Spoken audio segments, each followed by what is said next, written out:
à Bangui. Je vous propose d'écouter les deux personnalités au micro de Aimé Abalo.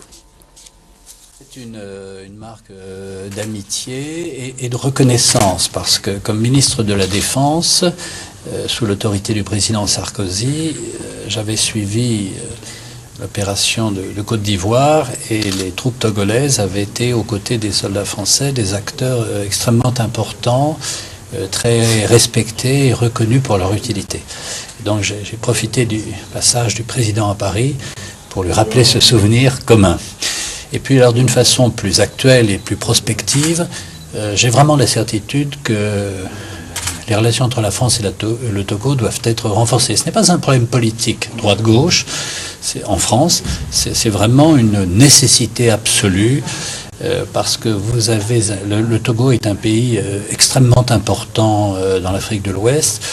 C'est un pays qui se développe, c'est un pays qui peut servir de point d'appui à travers ses infrastructures de transport pour ouvrir l'Afrique de l'Ouest, en particulier les pays de l'intérieur, du Mali, du Burkina Faso, du Niger, vers l'extérieur. Et donc c'est un pays avec lequel la France doit travailler plus encore qu'elle ne le fait.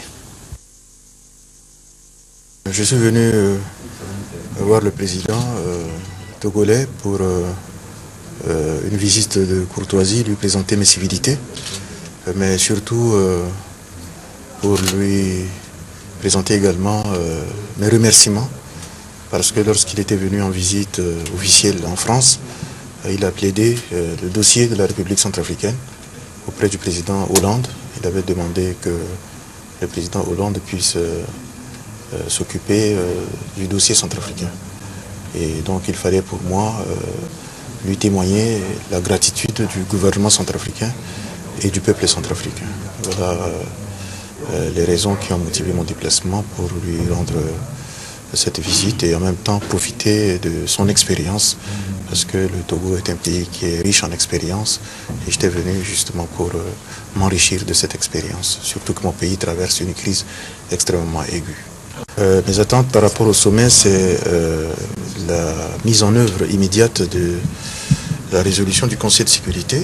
Je pense que la situation se dégrade rapidement, donc il faudrait que les troupes françaises et africaines qui sont en Centrafrique puissent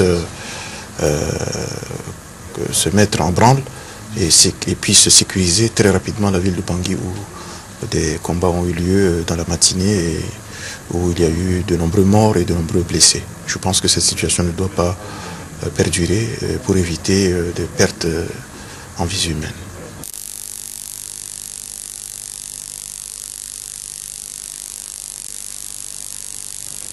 Après-midi, le président Faure a rendu une visite de courtoisie, comme vous le voyez sur ces images, à son homologue gabonais Ali Bongo Ondimba, lui aussi présent à Paris. Et c'est pour harmoniser un certain nombre de points de vue avant l'ouverture officielle du sommet ce vendredi.